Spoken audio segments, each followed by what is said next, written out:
The Aurelius spire shimmered like a needle of glass floating in deep neutral space. Light from a blue dwarf star refracted off its surface, scattering into the void. Ships from hundreds of worlds drifted silently nearby, their hulls marked with flags, sigils, and emblems, each a statement of power, diplomacy, or survival. Earth's delegation ship, TNS Resolve, was unadorned. Its hull bore no insignia. Just smooth black plating, clean lines, and an energy signature far below what was expected from a diplomatic cruiser. A warship without weapons, or at least not visible ones. Inside the Concord Assembly Hall, Commander Lynn Voss walked alone down the central aisle of the chamber. She moved like she wasn't in enemy territory, like the galaxy hadn't been watching Earth through a crosshair for decades. Above her, 1,000 alien eyes tracked her every step. The chamber was circular, tiered, and full of calculated elegance. Transparent mineral glass curved overhead, showing the stars beyond. Delegates from 100 species filled their seats in curated silence. At the apex, on the Concord dais, sat Archdelegate Rauschen. He stood as Voss approached, tall and silver-skinned, robed in the deep violet of the Valari ascendancy. His voice filled the chamber without needing amplification. Commander Lynn Voss of Earth. We welcome you with respect and optimism. This assembly has long anticipated this meeting. Voss gave a single nod. Earth returns the sentiment. Rauschen's tone was too smooth. It's time. For integration. For unity. For Earth to step into the light of the Concord, as equals among peers. Voss didn't flinch. Let's discuss your terms. The phrase echoed. Simple. Direct. Her voice was flat, her posture rigid.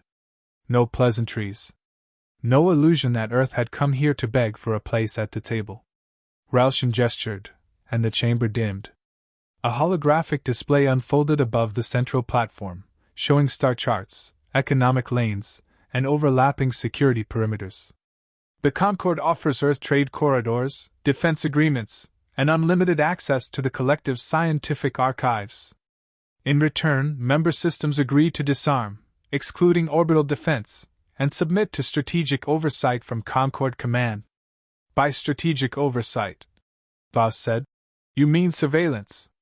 Rauschen's smile didn't falter. Peace requires transparency. And disarmament? A symbol of trust. She said nothing. Behind her, the 3 Terran aides remained silent. They had orders. This meeting wasn't about negotiation. It was observation. Earth already knew the shape of the Concord's diplomacy, firmly wrapped in velvet, lined with steel. Rauschen's voice dropped just enough to sound personal. You've come far in a short time. Earth's evolution has been impressive. But growth unchecked becomes dangerous. There it was. The threat. Voss didn't react.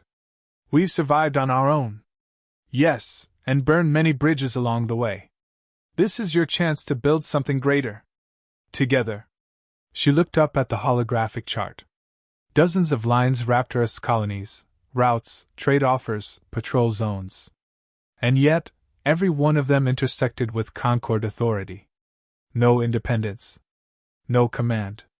No veto rights. A gilded cage. She turned away from the projection. Your terms will be reviewed. Of course, Rauschen said. But we are on a schedule. The Council expects signatures by the 3rd rotation. Voss looked him straight in the eye. You'll have our answer before then. Hours later, in the privacy of their secure suite aboard the Aurelius Spire, Voss deactivated the last of the jamming fields. Status, she ordered. Lieutenant Sarah Griggs pulled up a tactical overlay. We confirmed 3 Concord cruisers repositioned during the meeting. Minimal heat cloaked. All within 20 minutes of Earth's colonies. And the implants? Voss asked. We intercepted 5 signal attempts from surveillance nanites, biological tracers disguised as translators. All failed to breach countermeasures. Voss let out a breath. So, they expected us to say yes. Griggs smirked. Or hoped we wouldn't notice the strings. Commander Voss stared at the map. They don't want allies. They want obedience. Soft occupation through cooperation. Captain Ramez, head of operations, folded his arms. Do we push back? No. Not yet. She tapped the edge of the display, highlighting several red-flagged files. Begin silent protocol. Verify all orbital movements. I want full tracking on their fleet behavior within 100 Australian dollars of Earth. Tell Earth Command to activate shadow contingency. No weapon locks. No aggression. Just presence. Ramez hesitated. That's escalation. No, Voss said quietly. It's preparation. They made the first move. We're just letting them know we saw it. Later that night, in the observation deck high above the negotiation hall, Ralston stood alone, watching Earth's cruiser through reinforced glass. Another Concord delegate approached. A thin, spider-limbed Alhari whose voice sounded like wind across broken glass. She didn't yield. It whispered. No, Ralston said, folding his hands. She measured us. She suspects? She knows. The Alhari chittered nervously. Then perhaps this invitation was premature. Ralston's eyes narrowed. No. It was necessary. Earth grows faster than predicted. If we don't bring them under control now, we may not get another chance. And if they refuse? He didn't answer. Because they both knew, if Earth refused, there wouldn't be a negotiation next time. There would be fleets. Back aboard Resolve, Voss stood alone in her quarters. The stars outside were unfamiliar, cold, and ancient. She tapped a hollow image near her desk. It flickered, revealing a photo, Earth, as seen from lunar orbit. A reminder. She stared at it for a long moment. Not nostalgia. Resolve. Then she tapped her comm line and gave a single order. Tomorrow we answer. Prepare the council room. Polite threats and hidden teeth. Asterisk asterisk next? The council chamber was colder than before. It wasn't the climate controls, it was the way the air moved. Thinner. Tense. The kind of silence where things waited to snap. Commander Lynn Voss entered first. She moved as before, measured steps, eyes calm, body language unreadable. But this time, there was weight behind her presence. Not aggression. Not even defiance. Just certainty. Ralston rose as she approached, his polished features perfectly still. Earth's response, I trust? Soon, Voss replied evenly. But first, clarity. He gestured for her to continue. She remained standing. 3 Concord ships repositioned near Terran colonies since yesterday's meeting. Their approach was masked under low-emission drive signatures and buried in patrol logs. The chamber didn't stir. But eyes shifted. Delegates glanced at one another. Ralston folded his long fingers. Coincidence. Patrol patterns shift hourly. Our security doctrine is transparent. Transparency implies trust, Voss said. We've found neither. He tilted his head. Earth's surveillance capabilities remain sharp. She met his gaze. And so do your intentions. Behind closed doors, hours later, Earth's delegation gathered in their private suite. The walls were lined with signal dampeners, kinetic shielding, and 2 AI scramblers spinning random noise through nearby surveillance bands. Lieutenant Griggs slid a data feed onto the center table. Confirmed, the 3 ships in question repositioned after Earth's arrival. Trajectories match border projection formations, designed to harden a perimeter, not patrol it. Captain Ramez leaned in. So they were ready to lock us in. Or cut us off, Griggs added. Blockade simulation predicts full orbital isolation within 18 minutes of a fleet-wide sync order. Voss didn't look surprised. They weren't inviting us in. They were testing our threshold. Seeing how quickly we'd fold. Do we answer? Ramez asked. Voss didn't answer immediately. She stared at the holotable, the digital map of space between Earth and the Concord rim burning softly in blue and red arcs. Her voice, when it came, was quiet. No threats. No escalation. We do what they never expect. What's that? Griggs asked. We stay silent, and start watching. That evening, Voss met Ralston privately in one of the Concord's garden chambers. Synthetic trees, sculpted to mimic ancient Valari forests, cast elongated shadows across the obsidian floor. It was meant to soothe. It didn't. Ralston greeted her without preamble. You seem troubled, Commander. Not troubled, Voss said. Just curious. He poured translucent green liquid into 2 crystal cups and handed one to her. She didn't take it. You offered protection, she said instead.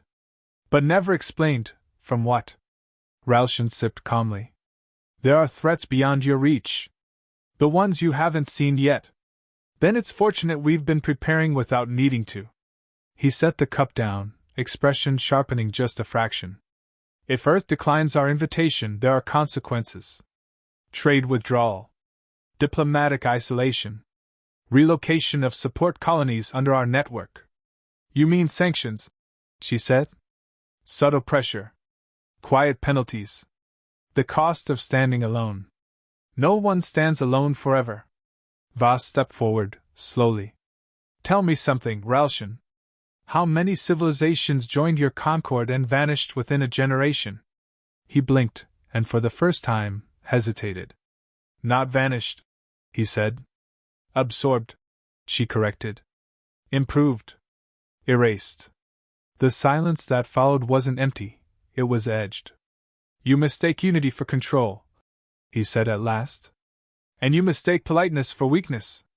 Later that night, Earth's AI security team decrypted an intercepted Concord burst transmission. Griggs projected it onto the command display, voice low. Encrypted ping from the Valari Ascendancy to unknown fleet groups. Directive includes standby coordinates, and a phrase tag, Stasis Lock Omega. Ramez narrowed his eyes. Pre-invasion code? Not officially, Griggs said. But it's flagged by Earth intelligence. 3 other civilizations collapsed under similar protocols. All within 6 months of integration. Voss gave no reaction. She simply tapped the command panel. Activate Protocol Theta. Begin Ghost Fleet deployment. Silent orbit. Ramez stiffened. Full visibility? No, she said. Just enough for them to notice. The following day, the Concord Council assembled again. This time, the audience chamber was nearly full. Word had spread of Earth's delay, of the sudden cold edge to negotiations. Delegates leaned in. Interpreters whispered into earpieces. Voss stood before the table, not at the podium. I've reviewed your treaty, she began. Ralston's eyes narrowed. And your answer? She placed a small device on the table. A holographic map flared to life.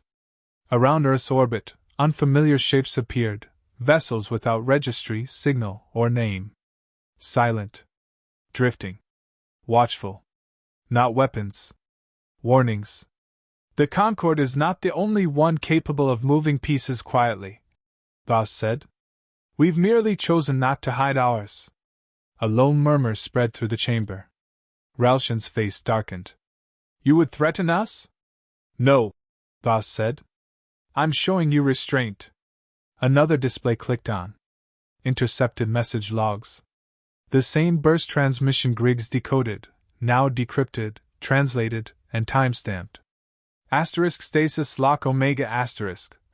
Voss read aloud. We don't know what that means. But we know what follows it.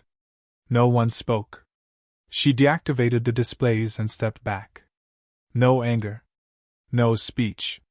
Just the truth, dropped like a stone into the still water of diplomacy. Then, Earth has made no threats. We've simply opened our eyes. Afterward, as the chamber emptied in uneasy quiet, a Concord liaison approached Voss. You could have made demands, the liaison said. Used leverage. Claimed territory. Why not? Voss replied without turning. Because we didn't come to conquer. She paused. We came to see who you really are. That night, Ralston convened a private session with senior Concord members. The mask of calm had slipped, barely, but noticeably. They cannot be allowed to remain neutral, he hissed. They undermine the entire order. One delegate responded. Then why didn't you silence them? Ralston looked away, jaw tight. Because silencing Earth now, after this, would prove them right. Back aboard the Resolve, Voss stood alone on the bridge, watching the stars. Captain Ramez joined her. They're rattled, he said. They should be. You really think they'll back down? No, Voss said. They'll adapt. Recalculate. They'll find a new way to wrap chains and ribbon. Ramez was quiet. Then, what do we do? Voss's voice was flat. We prepare to say no. 3. Declined with a smile. Asterisk next? The Grand Concord Hall was full. Not with noise, but expectation. Delegates whispered in alien tongues. Translations whispered back. Thousands of voices reduced to murmurs. The kind that didn't fill the space, but pressed against its walls. The kind that said something irreversible was about to happen. At the center, beneath the spire's transparent dome, the podium waited. So did the Concord. Commander Lynn Voss entered in silence. She wore no formal uniform. No weapons. Just dark civilian cloth, a silver pin of the Terran Directorate resting at her collar. Behind her, Earth's aides remained by the doors. This wasn't their moment. Voss walked forward alone, stopping at the center platform. She didn't climb it. Didn't speak yet. Instead, she placed a single black hexagon, barely the size of her palm, on the table before the Concord Council. A thin blue ring glowed around its edge. The device came alive. 3 images floated upward, flickering in synchronized orbit. No fanfare. Just fact. The first was a live feed. A dozen Concord warships, silent, in formation, surrounding the orbital edge of a Terran colony. Markings scraped clean. Engines idle. The second. A full translation of Stasis Lock Omega. Date, origin, directives. A line buried deep in the order, asterisk. Execute upon Earth's noncompliance. Civil structure neutralization authorized. Asterisk. The third. Earth's silent fleet. The ghost ships. Still there. Still watching. The room didn't erupt. It stopped. Voss didn't raise her voice. She didn't look angry. She looked finished. When Earth was offered this alliance, she said, we were told it was peace. That it was unity. That it was protection. She turned slightly, eyes scanning the council. What we saw was a cage. Ralston stood. Not quickly. Not slowly. But measured, just enough to appear composed. There has been misunderstanding. The orders were misinterpreted. No, Voss cut in. Calm. Clean. They were understood precisely. As was your deployment. As was your pressure. As were your smiling threats. She tapped the table. The images collapsed. We are not afraid. We are not here to beg for protection. And we are not joining. A ripple passed through the council. Some shifted forward. Others leaned back. A few blinked rapidly, as if the meaning hadn't registered yet. Ralston tried again. Refusal would isolate you. You risk long-term economic damage. We'll survive, she said. We have before. And provoke instability in border regions. That would be your doing. Not ours. He stepped down from the dais now. For the first time, his posture bent, not in deference, but frustration. This is short-sighted, he said, voice low. You don't understand what's coming. What lies beyond Concord control. We hold back the dark, without us. You think we haven't seen the dark? Voss said, her voice sharp now, just once. We are from it. We didn't rise from crystal cities or cradle worlds. We dug ourselves out of our own collapse. And when the stars finally answered, they came with teeth. The room was very, very still. Earth isn't reckless, she added. We're just awake. A long pause. Then Ralston asked the question he had held back since the first meeting. What do you want? Voss didn't blink. To be left alone. The silence in the diplomatic wing after Earth's exit was like the moment before a storm. Delegates from minor species huddled in private channels. Some were afraid. Others were inspired. And some were angry, not at Earth, but at the Concord. A Karath ambassador muttered into a secure relay. "They didn't posture. They just showed us the blade we'd never seen." Ralston returned to his private chamber. His hands trembled as he pulled up a report from Intelligence Division 4. Assessment ** Earth has declined membership. Probability of military reprisal, low. Probability of ideological contagion among fringe states, rising. Strategic recommendation, reinforce border zones. Reassess integration doctrine. Contain the myth. **. He stared at the last line. Contain the myth. But myths don't form from words. They form from silence, and how others interpret it. Back aboard Resolve, Voss stood at the window. The Concord's flagship still orbited nearby. It hadn't moved. But its formation had subtly shifted. Defensive postures now, not projection. Behind her, Griggs read from a report. 6 independent systems have just sent inquiries. 2 asked about bilateral trade. 1 sent a copy of the Concord Treaty, and asked what we edited out. Tell them the truth, Voss said. Remez looked over. All of it? No, she said. Just enough. Griggs hesitated. And the ones who threatened retaliation? Voss turned from the window. We don't answer threats. We observe them. And if needed, we end them. Remez smiled faintly. Didn't think we'd leave that meeting without war. We didn't bring war, she said. We brought clarity. On a far-off moon orbiting a Concord-aligned world, a child watched a rebroadcast of the assembly. The moment Voss declined. The moment no firepower, no speech, no fanfare followed, just fact, and calm refusal. Why did they walk away? The child asked. His father, a scholar of old Concord doctrine, watched the feed again before answering. Because they could. In the weeks that followed, the Concord did not retaliate. They couldn't. Not without proving everything Earth had just said. Instead, they shifted tactics. Rebranding. Soft charm campaigns. Trade outreach. Quiet studies of human fleet capabilities, each time finding less than expected, and yet somehow fearing more. Because in all their surveillance, one thing remained true. Earth never showed them everything. They had seen the ships. They had seen the silence. They had seen one woman walk into the heart of power and say no, without a tremor in her voice. And now? The galaxy was listening. Final line ***. The Concord offered control dressed as peace. Earth smiled, declined, and walked away, leaving the stars to wonder if they'd just seen the beginning of something they couldn't contain. ***. Epilogue ***. Based on this series?